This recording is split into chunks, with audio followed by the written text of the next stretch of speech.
What is a mother? Before now, I was never sure enough to answer this question. My only examples were TV moms, grandparents, aunts, and my own mother, who I'd call more of a caregiver. She wasn't very nurturing, supportive, sweet, or soft towards me. But when it comes to caregivers, she fulfilled her role very well. She made sure I had a strong sense of right and wrong, good and bad. She made sure I knew how to clean and cook by example, how to dress and match colors all to her high standards, how to be respectful, disciplined, how to address my elders, and how to make a good impression. She has a taste for the finer things in life. She knows quality. And she sensed this quality in me, holding me to such high standards that I failed before I began. The pressure to be perfect at all costs grew to be unbearable by the time I had reached adulthood, spiraling me into depths of anger and depression. I so badly wanted to be perfect for her, to meet her standards, and to be the best person, daughter, and sister that I could be. But I felt like a failure 99% of the time. She adored me as long as I was displaying the perfection she worked so hard to instill in me. But as soon as I disappointed her, acted in ways that were either beneath her standards or better than her in any way, I was shunned, rejected, ignored, or made to feel like I had betrayed her. I should never want to do anything she wasn't given the opportunity to do herself. I should never cuss. I should never stop going to church. I should never want to have sex before marriage.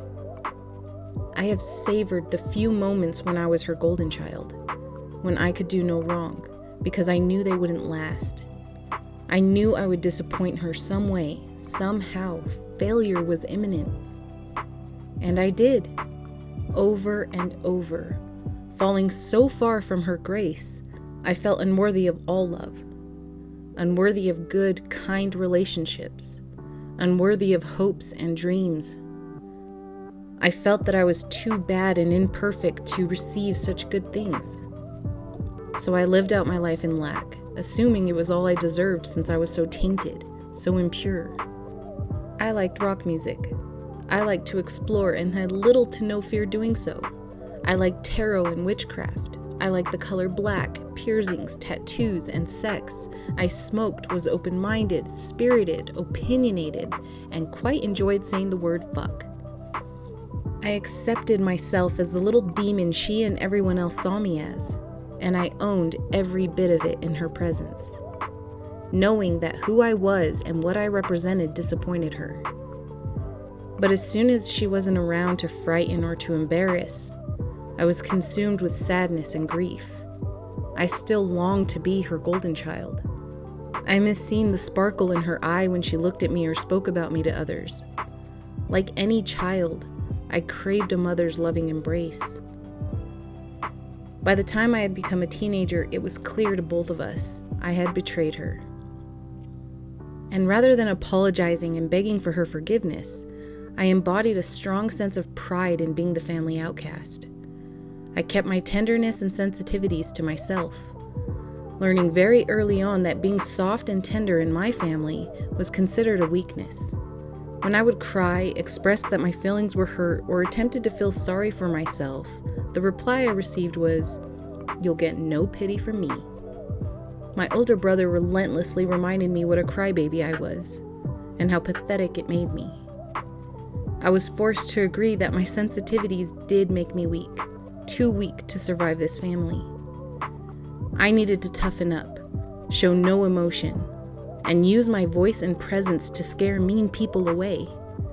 I needed to appear bigger, meaner, and tougher than anyone who might want to take advantage of me. I rejected my sensitivities with force and anger. I owned my darkness. At all times, I meticulously observed my surroundings, hyper-aware of people and their intentions. No one was going to deceive me.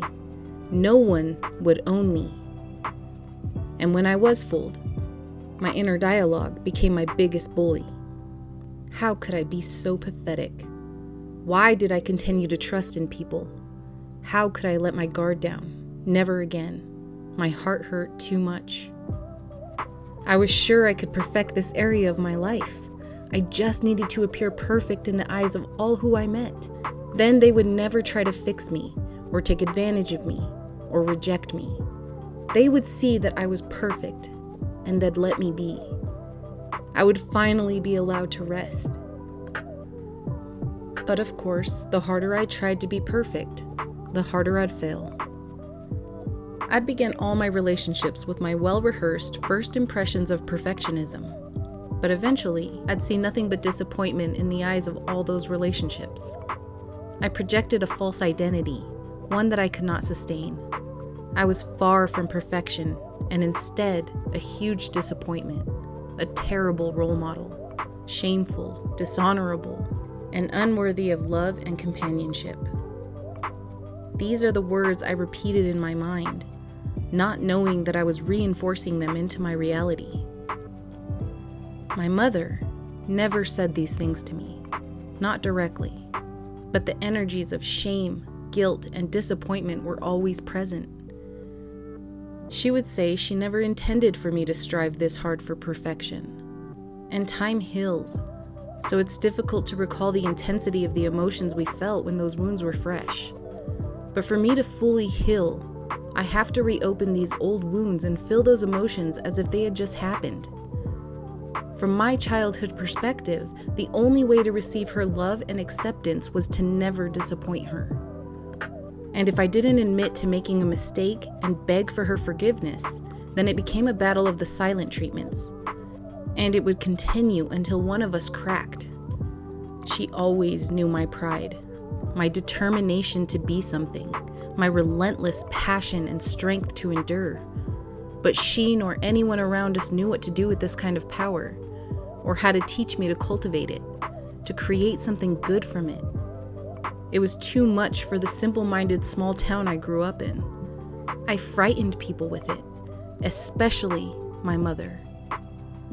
Rather than being honest with me about who I was, she hid her opinions of me behind her opinions of others, making judgments and having strong opinions about the choices other people make, saying things like she does not agree with the way they choose to live their lives. In this way, I'm sure to receive her opinions of me loud and clear, and she never once has to tell me directly. My life has been a labyrinth of gaslighting and confusion.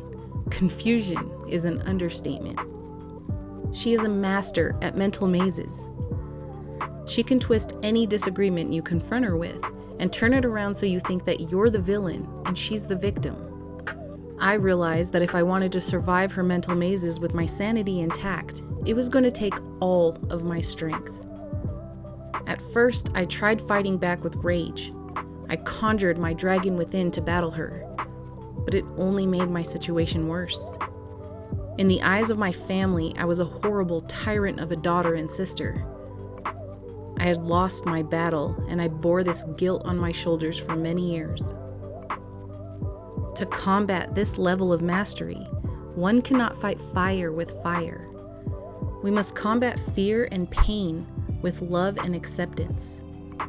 By the time I became a mother myself, I was too exhausted and weak to continue fighting. I felt defeated on all levels.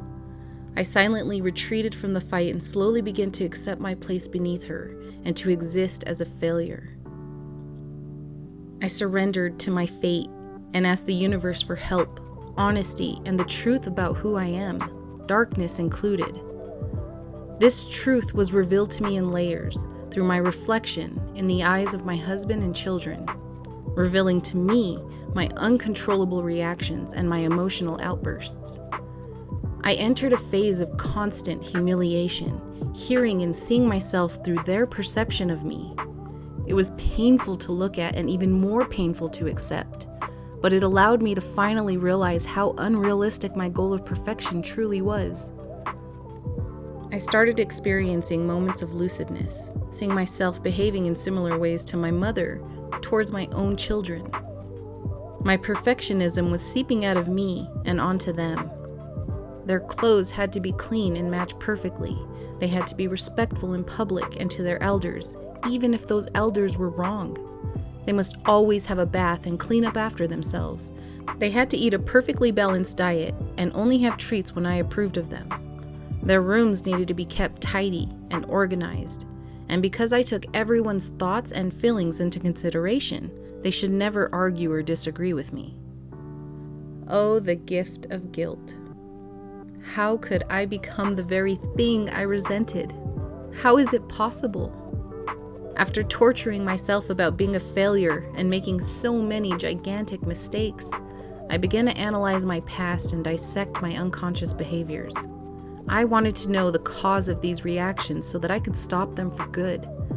I saw my traumas as deadly leeches that I quickly needed to remove. These trauma leeches discreetly latch onto us and suck the life force from us until we either notice them and begin the long and painful process of removing them, or until they consume us completely. I knew it was I who made the choice to become a mother. Therefore, it was my responsibility to do it right. The lingering question was, what is right? My family history told me I needed to be a perfect mother, just as my mother's history told her. And we all have a vision of the mother we want to be, and I was determined to live out my ambitious vision. What makes children such a blessing is what they can reveal to us if we're open to receiving it. They are walking mirrors, reflecting everything we are, not just the lighter aspects. For me, my boys revealed my imperfections and my desperate need for control. They just flat out refused to be perfect. They made it unbearable to be around my parents and extended family. Going out into public places like the grocery store or the library was humiliating. They were like miniature me's, disruptive little demons running around being outspoken, opinionated, terrible role models refusing to take any of my motherly advice. Refusing to wear shoes, putting holes in their socks, refusing to button their dress shirts, or wear a coat in 17-degree weather. Exposing me to others, revealing my imperfections to the entire city. I felt like a target for people's disappointments and disapprovals. I hated being on the receiving end of those judgmental looks. Why were my boys doing this to me? Why was the universe punishing me? Why wouldn't they just listen to me and let me be the perfect mom I was trying so hard to be? The harder I pushed, the more my boys rebelled, until I finally saw my reflection. When I started to see myself in them, it was clear that I wasn't being punished. I was being made aware of my unnecessary expectations. They were such little guys, incapable of using language to tell me what I was doing wrong with them, so they showed me in the only ways they knew how to, in ways a stubborn, strong-willed, proud woman like me would receive. After those moments of clarity, I began taking small steps in releasing my illusions of control. The more I loosened my grip on them, the more pleasant our outings and interactions became. When I let my eldest start picking out his clothes, it became excruciatingly obvious that not only was he capable of dressing himself, but he has such a unique sense of style, one that I do not possess. He began to creatively express himself, and it revealed to me that he is very capable of making reasonable choices that work for him and his life. It was liberating for both of us.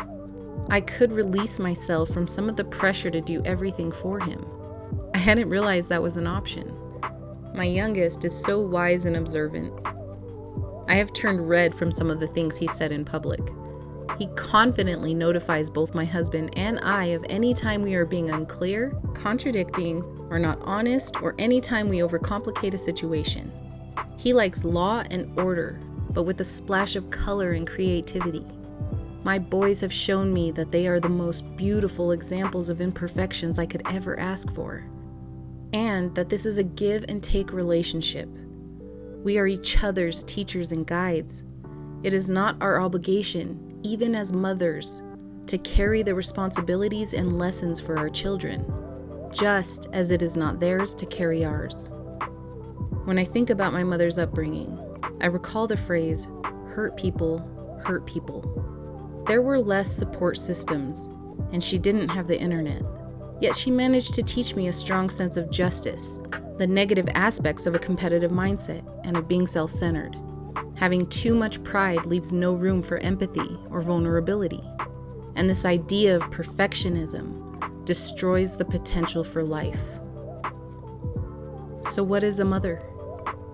To answer this question, I need to share the experience I had that inspired this video. Over the years, I have repeatedly asked the universe for guidance in being a good mother. As you've now heard, I have been overwhelmed by this responsibility and feel inadequate most days. I entered a deep meditation, and in my mind's eye, I began to see a powerful royal woman. I saw many hands bathing, anointing, and dressing her in gold. I wanted to know more about this woman. Who was she? Where did she come from? But suddenly, my mind started to get involved. I could no longer distinguish between the vision and my imagination. I got frustrated and upset. I thought, why can't my mind just step aside for just a few minutes? Why did it continue to interrupt me after all this time of putting in so much dedication and discipline towards my daily meditation practice? I tried to re-enter that vision, attempting to clear my mind and regulate my breathing. I started to give up when suddenly I saw something else. There was another woman, a mother. She was waiting to see something when her child interrupted the scene to get her attention, like my boys regularly do to me. I eagerly watched to see how she would react. Allowing the child to interrupt her, she removed the child from the scene. She calmly, patiently, and lovingly waited for the child to quiet down. And when the child did, she bent down and lovingly said to the child, "You are so curious, but you will never be able to see as long as you try to control." There were no signs of agitation or irritation within her. She so gracefully accepted that she would not see what she waited for. She unequivocally knew that what was meant for her would always return to her. I realized in that moment the child was me. This was a symbolic representation of my mind interrupting the scene of the royal woman that I was so eager to know more about.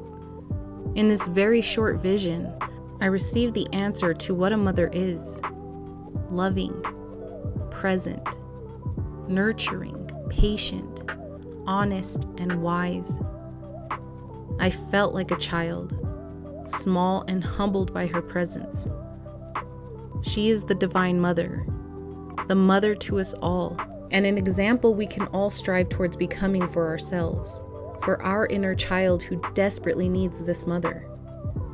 I wasn't suddenly liberated from my anger, perfectionism, and my need for control because I had this vision and realizations. I had to become the mother I always needed for myself, to learn to unconditionally love the darkest parts of me.